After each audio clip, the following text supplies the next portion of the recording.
మనస్సు.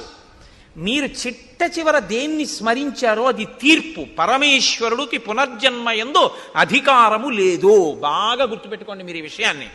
బాగా బాగా జ్ఞాపకం చేసుకోండి. మనిషి జీవితంలో గుర్తుపెట్టుకోవలసింది, పునర్జన్మయందు ఈశ్వరునకు అధికారము లేదు. ఈశ్వరుడు ఇవ్వలేడు. మళ్ళీ నన్ను మనిషిగా పుట్టించు, ఈశ్వరుడు పుట్టించలేడు, ఇవ్వలేడు ఈశ్వరుడు.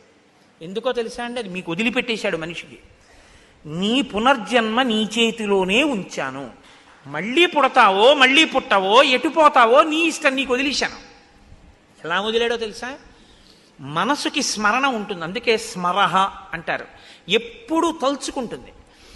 దేన్ని తలుచుకోవడానికి అది అలవాటు పడిపోయిందో అది ఊపిరి మీద ఆధారపడుతుంది. ఆఖరినది దేన్ని స్మరించిందో దాన్ని బట్టి పునర్జన్మిస్తాడు ఆయన. నా మనసు ఎప్పుడూ డబ్బుని స్మరించిందనుకోండి, అర్ధేశ